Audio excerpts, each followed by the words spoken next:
Bhaktivedanta Śrīmad Bhāgavatam Swami Prabhupada ki, ISKCON Founder-Acharya Prabhupada ki, Granthara Śrīmad Bhāgavatam ki, Samaveta Bhaktivedanta ki, Janithaya Gaur Premanande, all glories to assembled devotees, all glories to assembled devotees, Hare Krishna, all glories to assembled devotees, all glories to Sri Guru and Gauranga, all glories to His Divine Grace, Srila Prabhupada. Nama Om Vishnu Padaya Krishna Prasthaya Bhutale Srimate Bhaktivedanta Swami Niti Namane Namaste Saraswati Devi Gauravani Acharina Nirvishesha Shunyavadi Parshatya Deshakarina.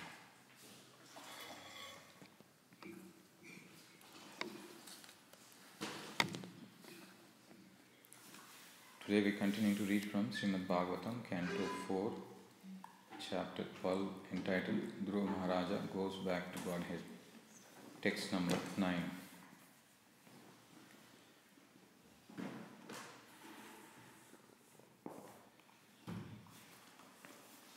Let's do the word to word first. Tasya Pritena Manasa Tam Dattva Ai Vadai tataha pashyato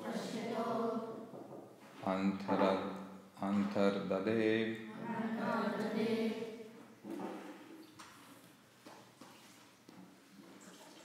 so api swapuram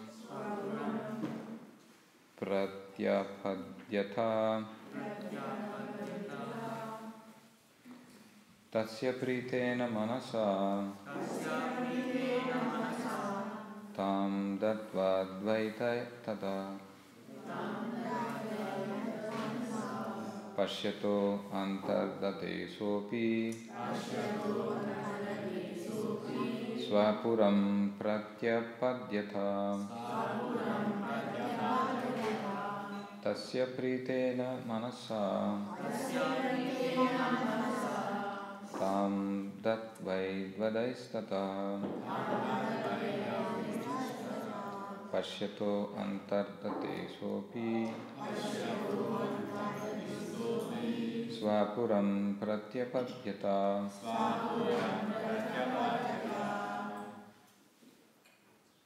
tasya pritena manasa tam datvai dvadaistata pashyato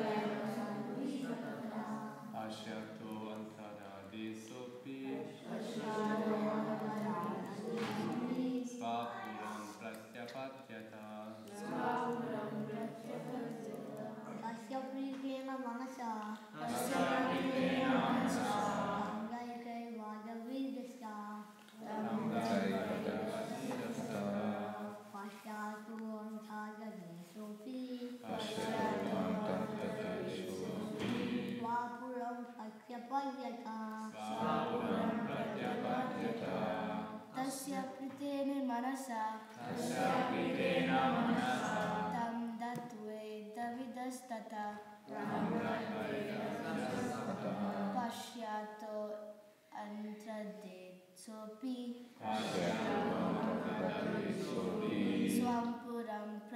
sopi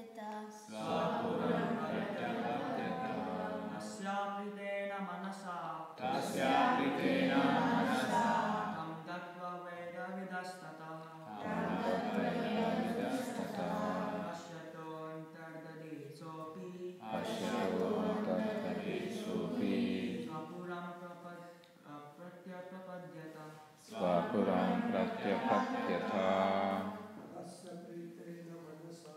tasya pritena manasa tam datvai dvadaistata pashyato antardate sopi swapuram pratyapadyata tasya pritena manasa tam datvai davidastata pashyato antardate sopi swapuram pratyapadyata Mataji. tasya pritena manasa Tasya pritena manasa tam datvai davidastata pashyato antardate sopi swapuram pratyapadyata tasya pritena manasa tam datvai davidastata pashyato antardate sopi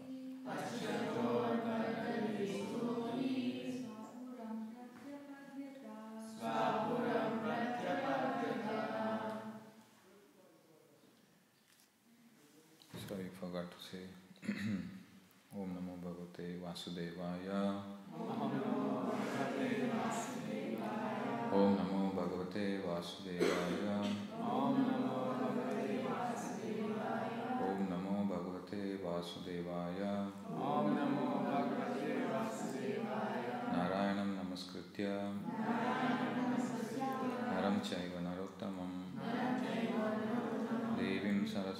vyasam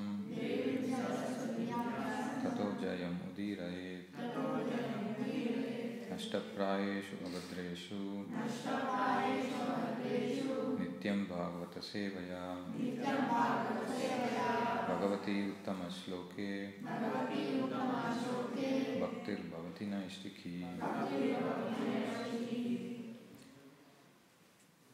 Please repeat. Tasya vidruva pritena, being very pleased, manasa, with such a mentality, ta, that remembrance, datva, having given, Aida Vidaha, Kuvera, son of Ida Vida, Tataha, thereafter, Pashyataha, while Dhruva was looking on, Antardate, disappeared, Saha, he, Dhruva, Api, also, Swapuram, to his city, Pratyapadyata, returned. Translation purport by His Divine Grace Srila Prabhupada. The son of Ida Vida, Lord Kuvera, was very pleased and happily he gave Dhruva Maharaja the benediction he wanted. Thereafter he disappeared from Dhruva's presence and Dhruva Maharaja returned to his capital city. Purport. Kuvera, who is known as the son of Ida Vida, was very pleased with Dhruva Maharaja because he did not ask him for anything materially enjoyable. Kuvera is one of the demigods, so one may put forward the argument. Why did Dhruva Maharaj take a benediction from a demigod? The answer is that for a Vaishnava there is no objection to taking a benediction from a demigod if it is favorable for advancing in Krishna consciousness. The gopis, for example, worship Katyayani, a demigoddess, but the only benediction they wanted from the goddess was to have Krishna as their husband. A Vaishnava is not interested in asking any benediction from the demigods, nor is he interested in asking benedictions from the Supreme Personality of Godhead. It is said in the Bhagavatam that liberation can be offered by the Supreme Person, but even if a pure devotee is offered liberation by the Supreme Lord, he refuses to accept it. Dhruva Maharaja did not ask Kuvera for transference to the spiritual world, which is called liberation. He simply asked wherever he would remain, whether in the spiritual or material world, he would always remember the Supreme Personality of Godhead. A Vaishnava is always respectful to everyone. So when Kuvera offered him a benediction, he did not refuse it, but he wanted something which would be favorable to his advancement in Krishna consciousness. Om Ajnana Timirandasya Jnananjana Shalakaya Chakshurunmilitam Yena Tasmai Shri Gurave Namaha Shri Chaitanya Manobishtam Stapitam Yena Bhutale Swayam Rupa Kadamayam Dadati Swapadantikam Vandeham Shri Guruhu Shri Uta Padakamalam Shri Gurun Vaishnavamsa Shri Rupam Sagrajatam Sahagana Raghunathanvitam Tam Sajivam Sadvaitam Savadutam Parijana Sahitam Krishna Chaitanya Devam Sri Radha Krishna Padan Sahagana Lalita Shri Vishakhanvitamcha He Krishna Karuna Sindhu Dinabandhu Jagatpate Gopesha Gopika Kanta Radha Kanta Namostute Tapta Kanchana Gaurangi Radhe Vrindavaneshwari Vrishabhanu Sute Devi Pranamami Haripriye Vanchagalpatarubhyascha Kripa Sindhubhya Evacha Patitanam Pavanebhyo Vaishnavebhyo Namo Namaha Jai Sri Krishna Chaitanya Prabhu Nityananda Shri Advaita Gadadara Srivasadi Gauravakta Vrinda Hare Krishna Krishna Krishna Hare Hare Hare Rama Rama Rama Hare Hare.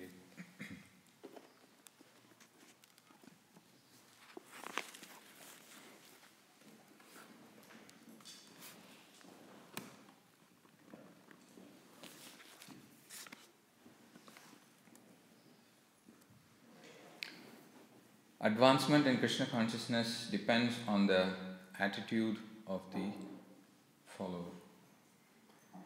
Many of you will be familiar with this statement. This is in Nectar of Devotion. In the preface, Prabhupada writes this sutra like, I'm not saying punchlines, but from a sadhaka point of view, this kind of summarizes what is actually very important. The purport brings out another such line where it says that in the purport Srila Prabhupada mentions a Vaishnava is always respectful to everyone. For the practice of devotional service, we have to accept things which are favorable, give up things which are unfavorable, and this also becomes part of your surrender. Anukulyasya sankalpa pratikulyasya varjanam. So here we are seeing Dhruva Maharaj accepting a benediction from Kuvera because it is going to help him advance in Krishna consciousness. He is also following the advice of Swayambhuva Manu. Fortunately for Dhruva Maharaj, he did not have to go searching for Kuvera who might be displeased with him. In this case, Kuvera being pleased by the actions of Dhruva for giving up his anger and stopped killing yakshas. Kuvera himself comes and gives darshan to Dhruva Maharaj, and being very pleased by his attitude of giving up anger, which is very hard to give up, Kuvera is giving benedictions. Now if we look at the sequence of events leading up to Swayambhuva Manu giving advice to Dhruva Maharaj and Dhruva Maharaj taking that advice, I personally learned a lot of lessons looking at that entire sequence. When Dhruva Maharaj started getting advice from Swayambhuva Manu, there was no interruption in between. Unlike Arjuna, who gave a list of reasons why he should not fight, Dhruva Maharaj did not give any reasons why he should keep fighting. We don't hear two conversations when the advice is going on. We just hear Swayambhuva Manu speaking and Dhruva Maharaj constantly hearing. This is despite the fact that he has seen the Lord. He is already initiated by Narad Muni, and he is assured that he will go back to Godhead at the end of his life, and he will live a long life. Everything is assured. Still, he did not speak a word when Manu was giving advice. Dhruva Maharaj did not say, "So I am actually facing this situation. What do you know? You're just an observer. I am the one who's going through the emotions. My brother got killed, it's not yours." Still, although it's a family line, he did not say any of those. Many times when others give advice to me, I probably cut them off, or even if I don't cut them off, I start to show body language which is kind of, yeah, okay, yeah, alright, okay, I have to hear this. You're telling me, okay, yes, you're my senior, so even though sometimes out of arrogance I do cut them off, but if I don't, I just seem to be showing those body language which says that, yeah, But we don't see any of those with, he is just patiently hearing. Interestingly, the same Dhruva Maharaj did not get, did interrupt or did say to Narad Muni when he got that first instruction. Narad Muni first said, just be satisfied with whatever comes on its own accord. You are just a small boy. Go ahead, go to your home and play. That's your natural. Why do you want to take it so seriously? At that time, Dhruva Maharaj did say, no, this advice doesn't suit me. In that purport, Prabhupada writes that there are different spirit. One is Brahmana spirit, one is Kshatriya spirit. That advice which is applicable for a Brahmana may not be applicable for a Kshatriya. So at that time, Dhruva Maharaj did ask Narad Muni for something that he can follow. But after having gone through the transformation of seeing the Lord and come to a point of Mahabhagavat, where he is fully transformed in the heart, here is where we see how he is getting advice from Swayambhuva Manu. The way Swayambhuva Manu starts to give advice is also very interesting, in that he brings out the good qualities of Dhruva Maharaj first, and this is how you were, and this is your caliber. He is reminding him that you are a pure devotee. That's when it struck me that even a pure devotee needs to be reminded when he goes off track. Then what to speak of neophytes like me? Then I must be more open when people come and tell something. In that sequence of advice, Dhruva Maharaj, Swayambhuva Manu brings out what is expected of you and what sort of circle that you belong to. You are in the part of a pure devotees, and this behavior is not suitable for you. Your current action is not befitting your position as a pure devotee. So when starting to give advice, if we change the roles, that if we have to give advice to somebody, we start off from stating what their strengths are. Swayambhuva Manu did not straight away chastise Dhruva Maharaj, although he could have, he had the power and position. He did not. He started off by bringing out the good qualities. This is where you belong to, this is how you must be acting. The Lord is always thinking of you because you are a pure devotee, and you shouldn't be doing something which is displeasing the Lord. Then from that point of view, then Swayambhuva Manu moves on to give lot of tattva, philosophy. As usual, philosophy starts from the basics, which is you are not the body, you are spirit soul. Whenever in classes we hear this line, you are not the body, you are spirit soul, internally we switch ourselves off. I've heard it many times. What's the point? Yeah, I know that. Then we hear about the creation, the three material elements come together, the Lord glances, again we switch off. Oh, Bhagavatam, why is it getting repeated so many times? The fact is that every day we go to sleep and we get up, we forget who we are.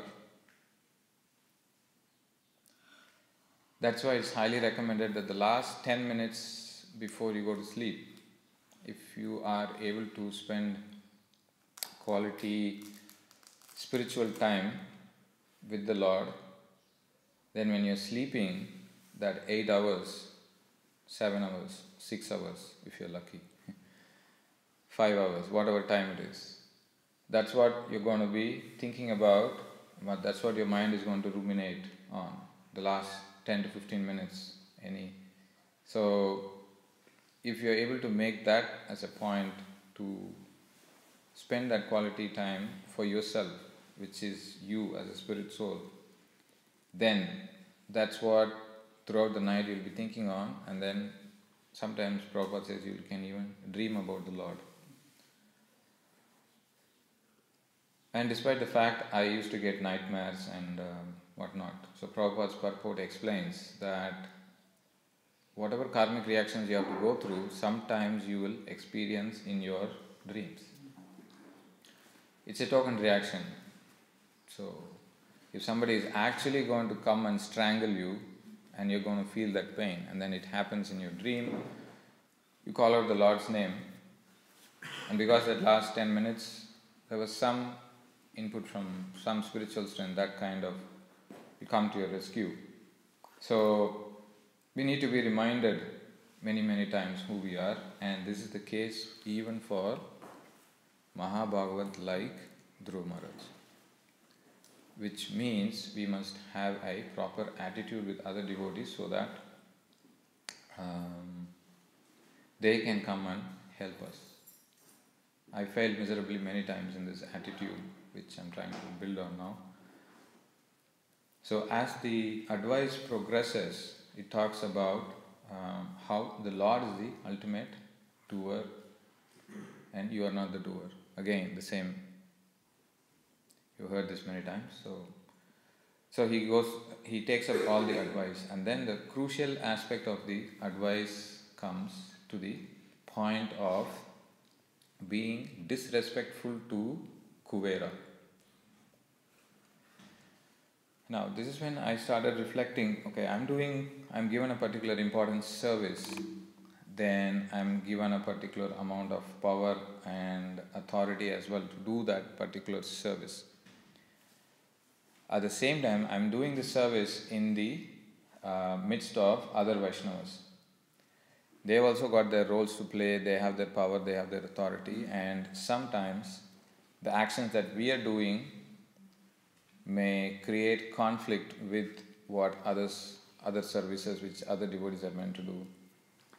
For example, I'm meant to use the room for a particular time, but then other devotees also need to use the same room.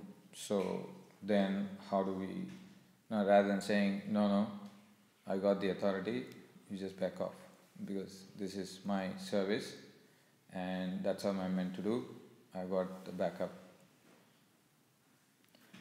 Now you may win the situation, but you will lose the people, you will lose the blessings of others. Even for a person who is liberated, guaranteed to go back home, back to Godhead, Manu is still advising that don't displease Kuvera. One may say, okay, Kuvera is just a demigod. So the connection of Kuvera is also made, where Kuvera is connected to Shiva, and Shiva is a topmost devotee. So if Kuvera is agitated, Lord Shiva is also going to get agitated. And then, so you see the hierarchy. So we must be mindful of when acting in the midst of devotees. So my actions is going to create some effect, and if that effect is not going to be good, it's going to affect other Vaishnavas, and if they are not going to be happy, I'm not going to be successful in my spiritual life. We need to be mindful of that. And this is what Manu is starting to tell.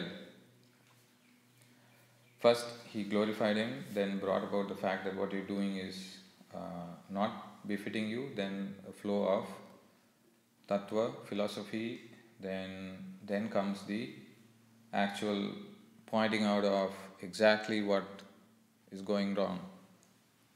Because attitude is important, that's what we started off with. Advancement in Krishna consciousness depends on the attitude. Dhruva Maharaj, when 5 years old, you showed a proper attitude of worshipping the Lord, but what happened now? You are meant to be loving all living entities. Although one Yaksha killed your brother and you have taken him steps, but now you have gone very far.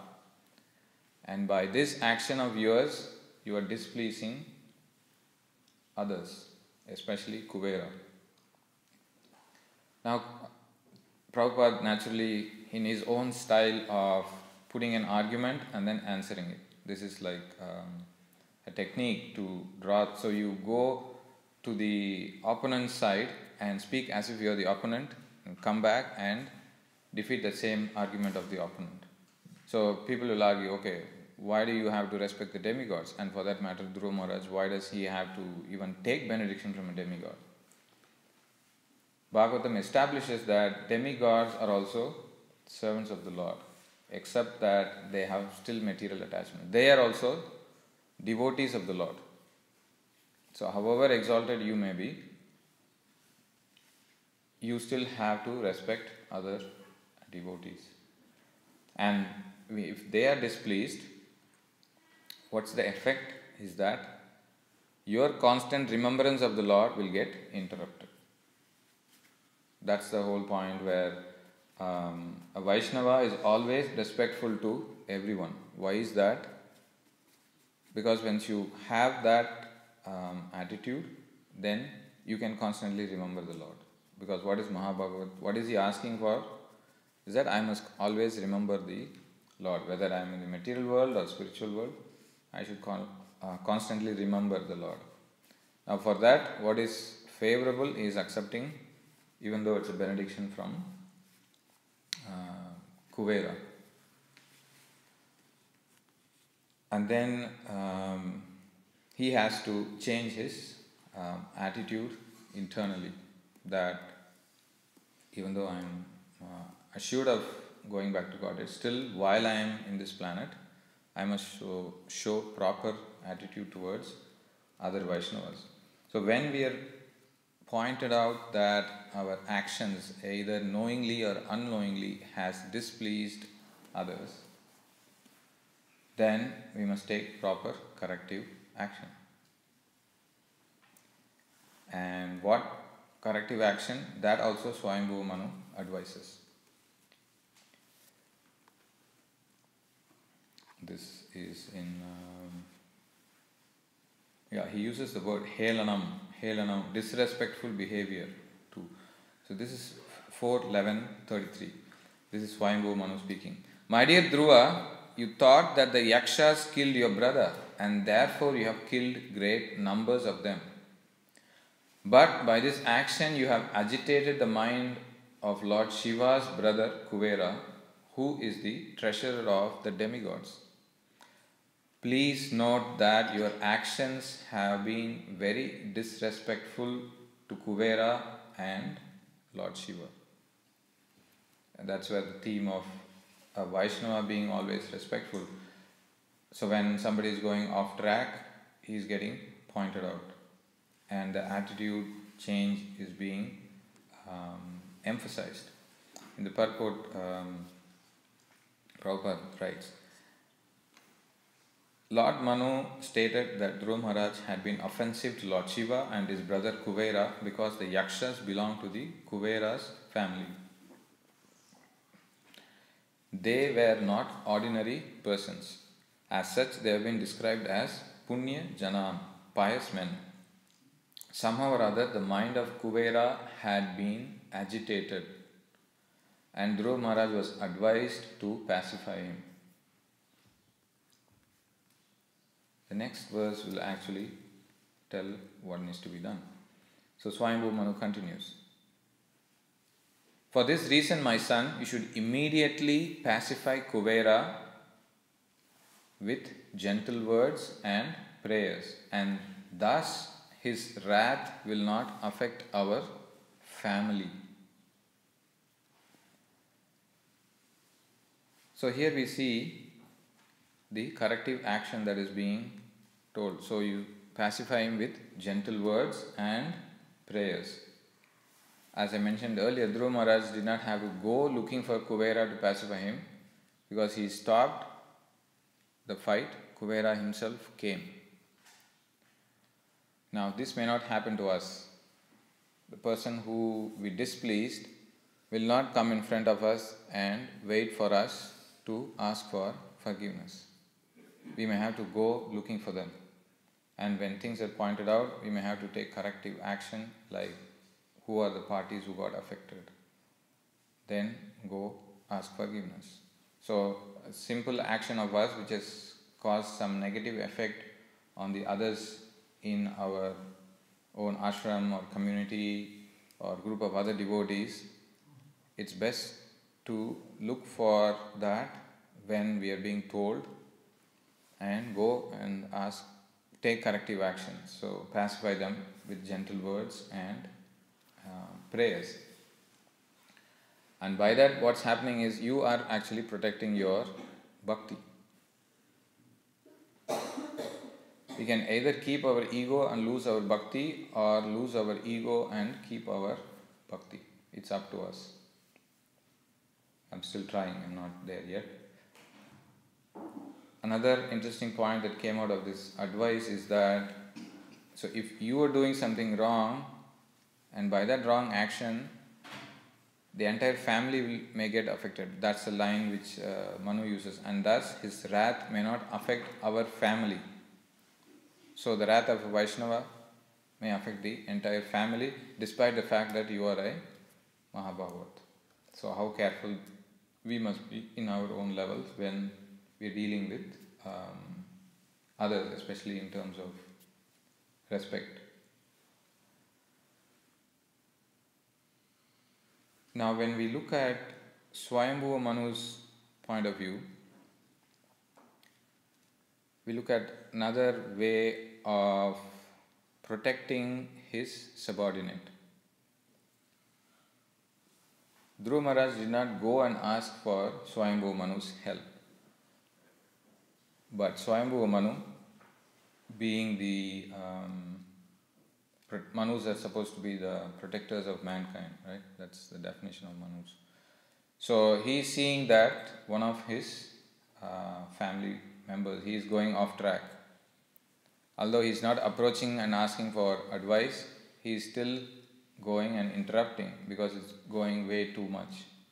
So if we see our subordinates who are under our control, or who are meant to take advice from us, if they are going way off track, instead of waiting and seeing the entire scene happen, it is better to step in and take corrective action. Thereby you are preventing the effect in your own family, because if he is doing it, it's going to affect you and ultimately it's going to eat your head. So you're dependent to something, or immediately it may not come to you, but ultimately it will come to you. So rather than being waiting till the entire thing happens and then so before it gets too far, it's better to interrupt the person and stop saying, even though he won't be able to come and ask you for help, because he's too much into passion and anger. In this case, Dhruva Maharaj, even though he was very exalted. So at that time, instead of letting the entire thing happen, what Swayambhuva Manu does is he steps in, because he is very particular about protecting the bhakti of Dhruva Maharaj. So as superiors, it is also a point to note that when people under your care are going astray, you may have to step in and take corrective action so that you don't face the repercussion as well.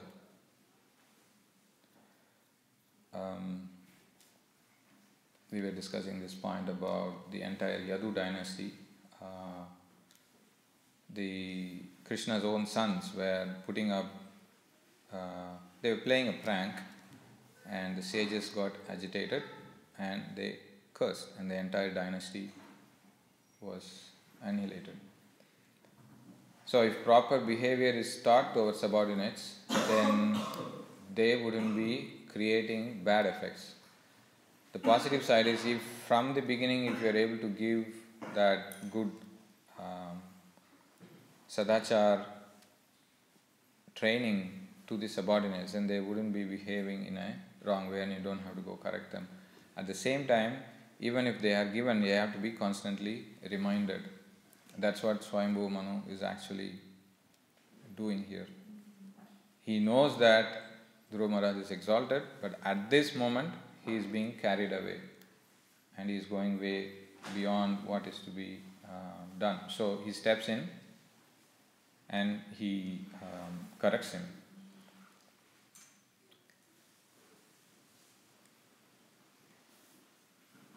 Now, this is a part of accepting whatever is favorable. Because the entire advice and the whole thing, even though it's painful to hear all that, still Dhruva Maharaj took it because it is anukulyasya. And he gave up anger which is pratikulyasya, which is not going to help him in his devotional service. So he is giving it up, and that's why when Kuvera came, even though he is a demigod, and by standards Dhruva Maharaj has attained love of God, the demigods may not be at that level of love of God.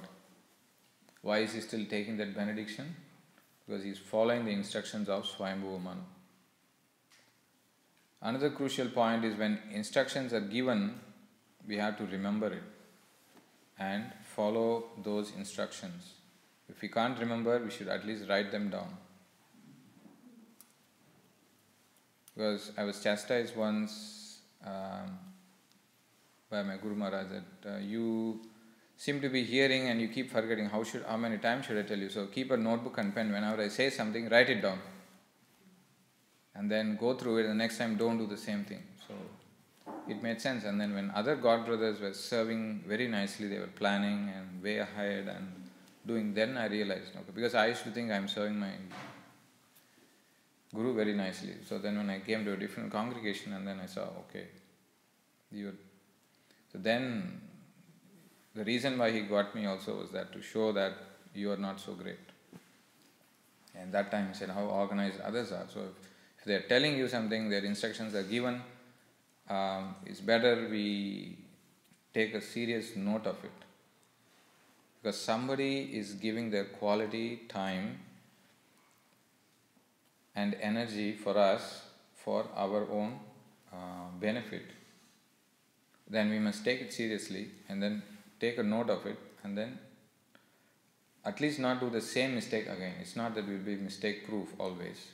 At least we should try not to repeat the same thing. So if you're forgetting, it's better to write it down and then do a review once in a fortnight. Ekadasis are good. That's the purpose. So we review where are we, how much are we following, how much we are not following. And it would also be a good time to go and ask for feedback and say, okay, where am I? And if you're constantly failing in an area, it's better to put your hand up and humble enough and say, collectively or individually, we need help, or I need help. Then, once we are in that mood of receiving instructions, so then are willing to be corrected, so that's the correct attitude. And by that attitude you will advance. That is why Swayambhuva Manu was concerned. You have advanced so much, now don't lose all that. So the point of remembering those corrections and then applying them so that it doesn't have to be told many times.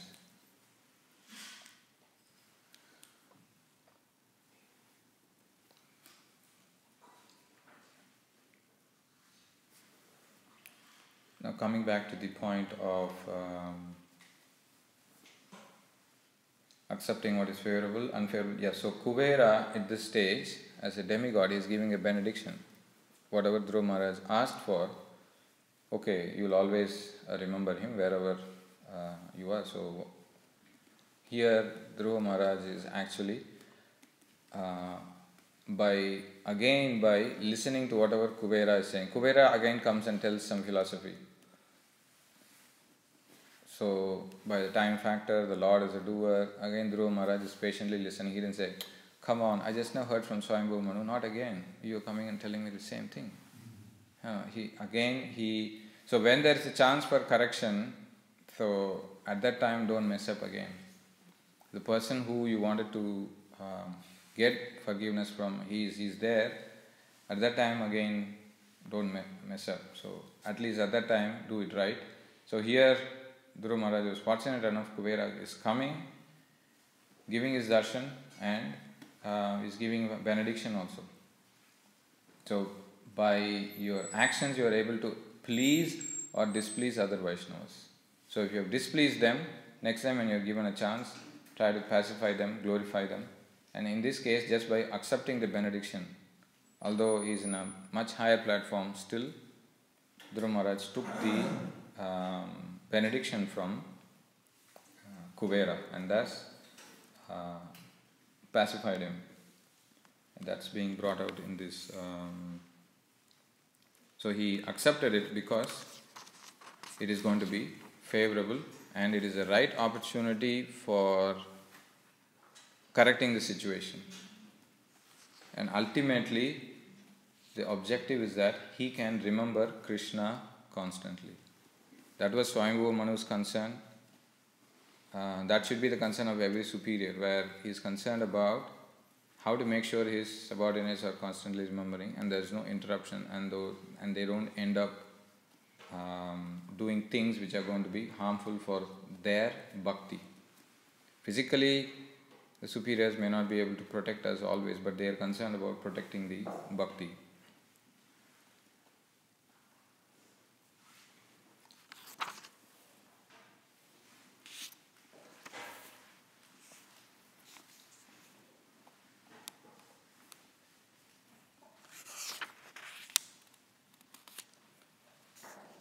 So, in that sense, we can start off by offering respects to the superior Vaishnavas by appropriately addressing them.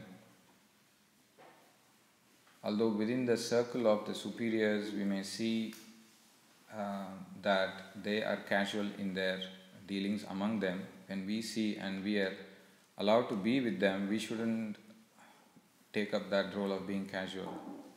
Casual attitude leads to casualty. So we should still be addressing them properly and have that attitude of respect.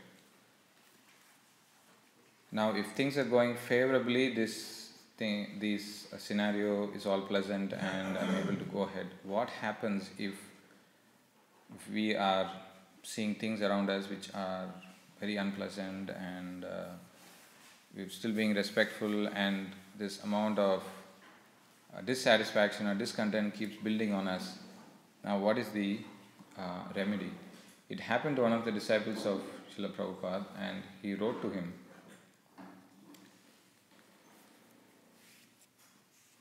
And Prabhupada actually gave him a good philosophical understanding, and that letter is kind of used as one of the reference material in the Founder-Acharya course. So this is to Atreya Rishi Prabhu, where he wrote to Prabhupada raising concerns about his fellow God brothers having serious conflicts, not following proper respect, and a big list of complaints. And then Prabhupada writes him back. The main complaint Atreya Rishi Prabhu brought out is this behavior between God brothers is impersonal.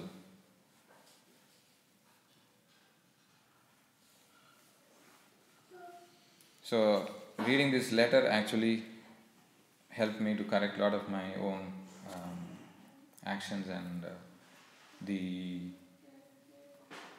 complaining chatterbox which goes on inside my mind.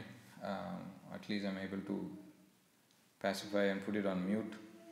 If I can't eliminate it, at least put on mute by looking at this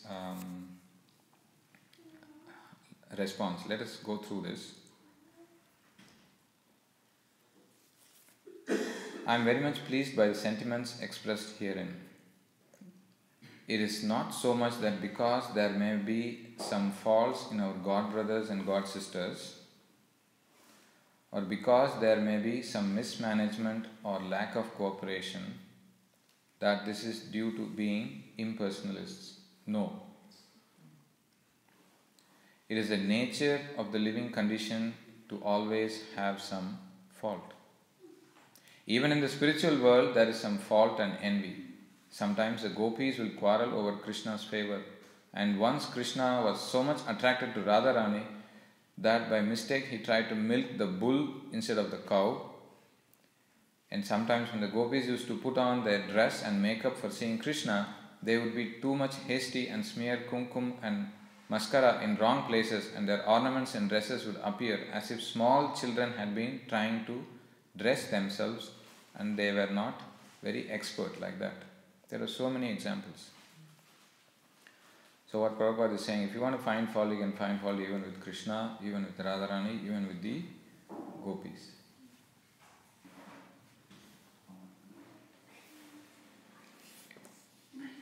There are so many examples, but it is not that the same as material fault or material envy. It is transcendental because it is all based on Krishna. Sometimes when one gopi would serve Krishna very nicely, the others would say, "Oh, she has done so nicely, let me do better for pleasing Krishna." That is envy, but it is transcendental, without malice. So here comes just like Swayambhuva Manu giving advice to Dhruva Maharaj by bringing out his goodness, then giving some philosophy. Now comes the actual correction. I can request all the Kumaras to be quiet while we discuss. So we shall not expect that anywhere there is any utopia. Rather, that is impersonalism. People should not expect that even in the Krishna conscious society there will be utopia. Because devotees are persons, therefore there will always be some lacking. But the difference is that they are lacking because they have given up everything to serve Krishna. Money, jobs, reputation, wealth, big education, everything. Their lackings have become transcendental.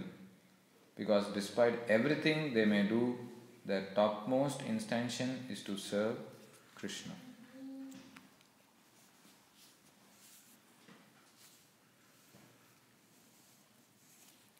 So when we develop that disrespectful attitude towards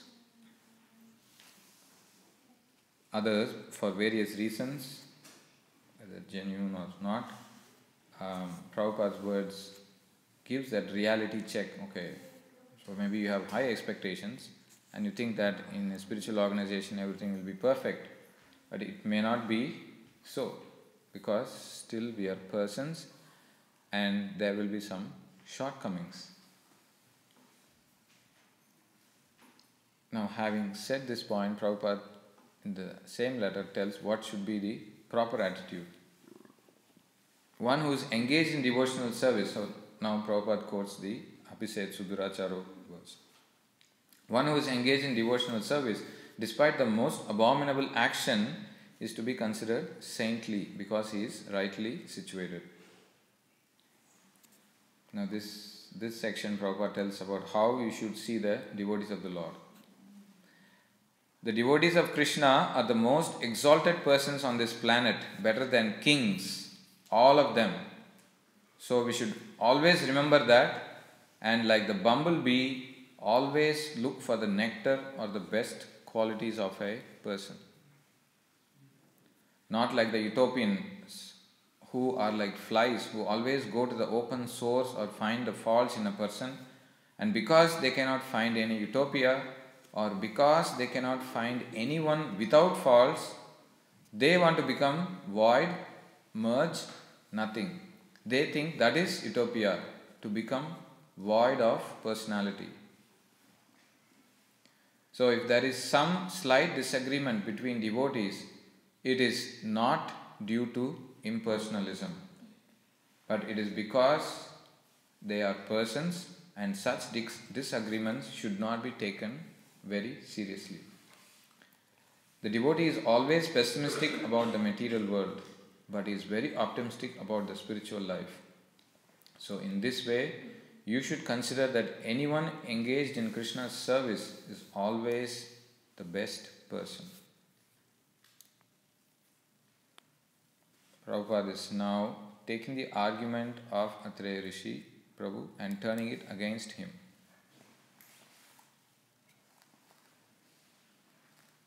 So,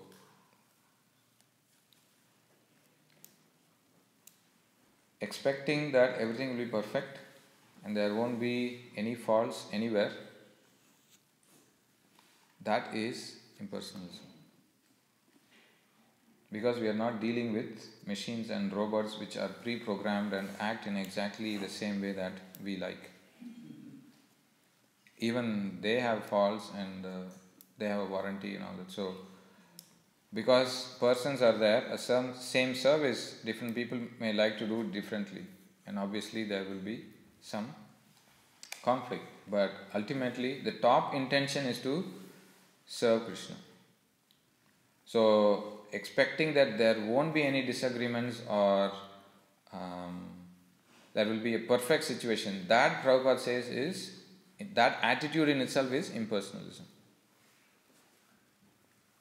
So later on, Prabhupada encourages Atreya Rishi Prabhu to engage in his service and how he can go ahead and do big programs to attract a certain section of the society, which is what he wanted to do.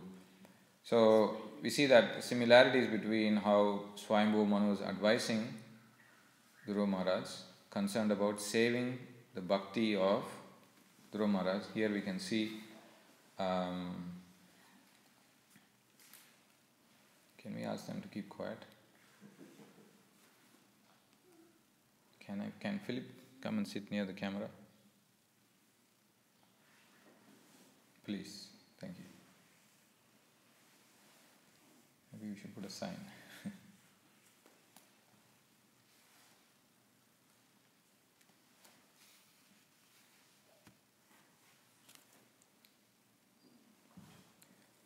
So just as Swami Manu was advising Dhruva Maharaj to protect his bhakti, Srila Prabhupada is here advising Atreya Rishi Prabhu to protect his bhakti so that he changes his attitude towards his god brothers and god sisters.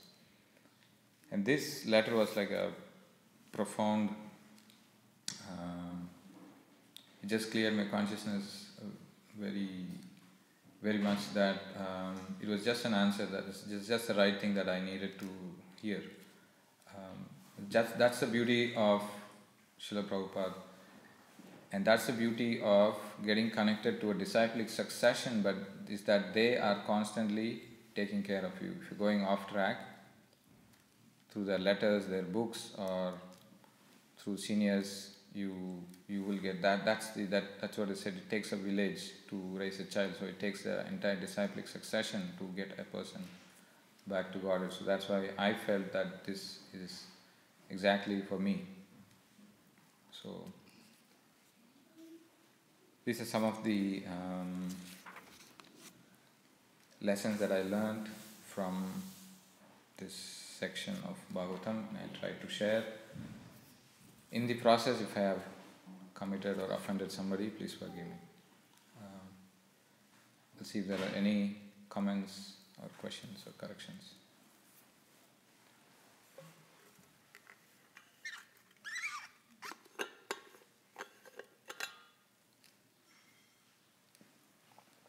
Thank you very much for nice class. All Prabhupada's purports, yes. My question is, when Dhruva Maharaj killed so many yakshas, he actually already committed a very big offense. And in spite of doing that, because his only brother was killed, but he killed so many yakshas.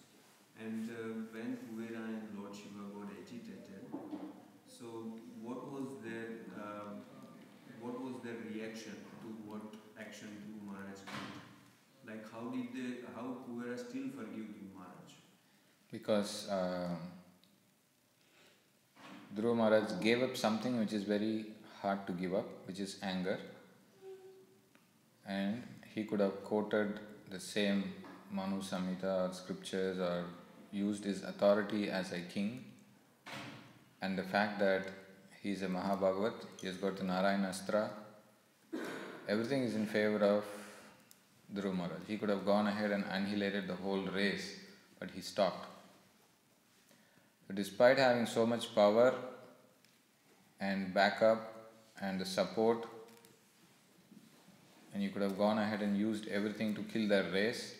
Still he stopped because Swayambhu Manu came and said, just because you put that explained in the previous verse, because you have given up something which is very hard to give up, which is anger, and you have stopped killing. That's why I'm pleased, I'm here now.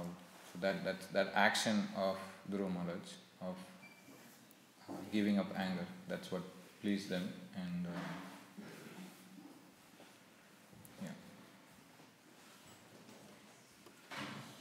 any other questions?